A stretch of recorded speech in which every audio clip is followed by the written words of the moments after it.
Praise the Lord. So now he said, look, the Lord gonna cause you to be smitten. You gonna flee before them 7 ways. And at the end of verse 25, he said, and shall be removed into all the kingdoms of the earth. That's clear-cut captivity, slavery. See, you look around in this country and the islands, like in Haiti, you just had the great earthquake down there, killed all those people. Those are Israelites. That show you God is fed up with his own people still. So, but you look around all the places where Israel is at to this day, this black people, they got brought there by somebody else. They didn't migrate. You got one group of people in America that didn't migrate. They was removed here for somebody else's benefit. Everybody else came looking for a better way. They came for another reason, and it wasn't better. Right. Okay? That's what he means when he said you're going to be removed into all the kingdoms of the earth. But it's going to get better. Go ahead. Or worse, in other words, skip down to verse 29 and go ahead.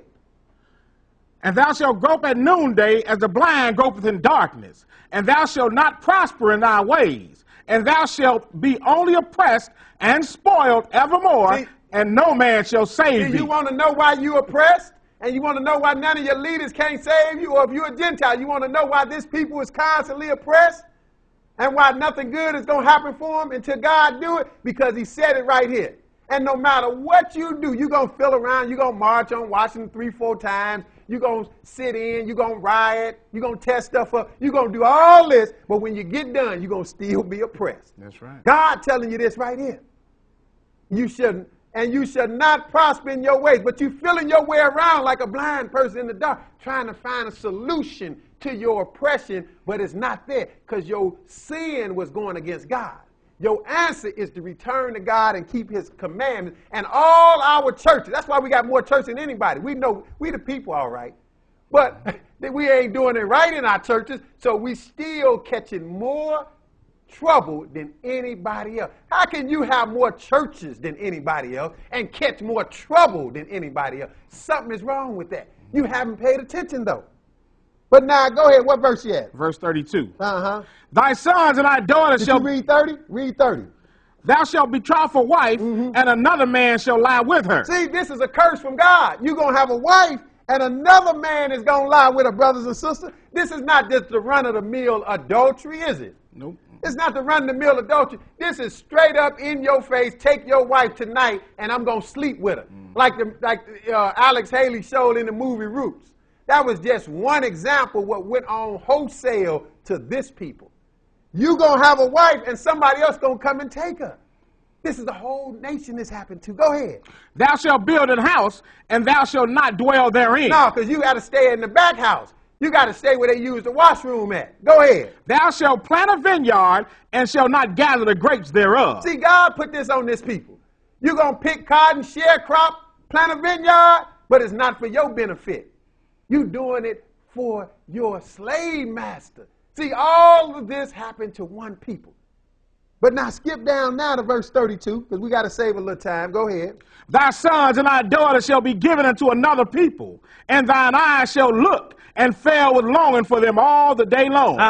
And there shall be no might in thine hand. See, somebody would take your children, give them to somebody else. Like Kunta Kinte thought Kizzy wasn't going to happen to Kizzy. He named her Kizzy, means stay put. She got sold when the master felt like it. But this went wholesale across the board, brothers and sisters. But go ahead, verse. And it's a reason for it. God got in the Bible so you can know what he is doing. Verse 33. The fruit of thy land and all thy labors shall a nation which thou knowest not eat up. Somebody else going to eat your land. Now, we had a land at one time. We don't have a clue now. But we got to come from somewhere. We wasn't born on the slave ship. We had to come from somewhere. And Africa is not good enough to say because Africa is a continent. Like we had leaders in the past. We need to go back to Africa. The first question you need to ask is where you going to go in Africa, mister? Africa is a big country. Even if you got on the airplane, you can't tell the pilot, I want to go to Africa. You got to pick a destination on the African continent. But we don't know that. We don't know that much. But now he said, the fruit of your land, somebody else going to eat up. Why? What's happening with you? shall a nation which thou knowest not eat up, and thou shalt be only oppressed and crushed always. You oppressed and crushed always. That's why every generation is born among this people, they in oppression. Don't even know why. Don't know why they misliked by practically everybody. Because you sinned against God and God made it so. Skip down to verse 37. It gets better or worse, however you want to look at it. Go ahead. And thou shalt become an astonishment, a proverb, and a bad word among all the nations whither the Lord shall lead thee. See, now, Brother Paul pointed out he's a Gentile brother, but he believed the truth. So we brothers in the spirit. It don't matter. So he pointed this out. He mentioned this. He said, thou shalt become an astonishment, a proverb, and a byword among all nations where the Lord shall lead you. Now, he being polite, he didn't want to mention them bywords, but I'm going to mention them to you. He said an astonishment, a proverb. Proverb meaning they got a nice little riddle about you, brothers and sisters, like fried chicken and watermelon and all that. Now, they got ethnic slurs about everybody. I understand that, but nobody compete with us. We got more than anybody. Why? Because God said you're going to be a proverb and a byword. Astonishment. That astonishment means our predicament is amazing. It's astonishing. Then he said a proverb. Then he said a byword. That's nicknames, brothers and sisters. Why do you think we done been Afro-American, colored, Negro? We still got the NAACP. You know they need to change the name because we don't even go by colored people no more. That's right. You see what I'm saying? We don't go by that. But we done been black. We black. I guess we African-American now. None of those correspond to a language. These are bywords, nicknames. We still don't know where we're from. Africa is not good enough, brother and sister. You got to have a land. But we lost that because God put us under this curse. So you're going to become an astonishment, a proverb, and a byword among these nations. Not just America, all the islands, even though in other black nations, black countries, even in Gentile countries, we are still the same.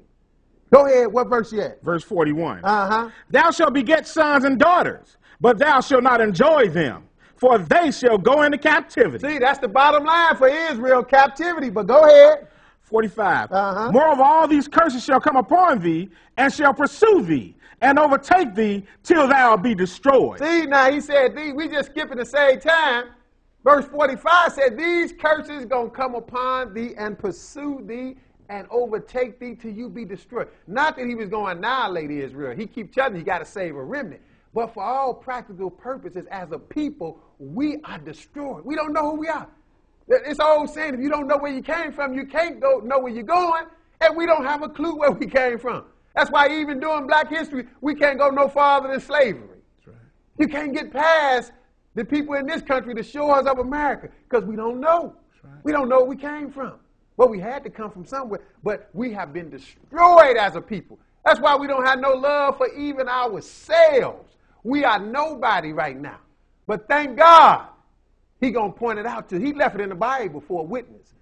But why is all of this again? Is it because somebody just wanted to mistreat you, or is God doing it? Go ahead.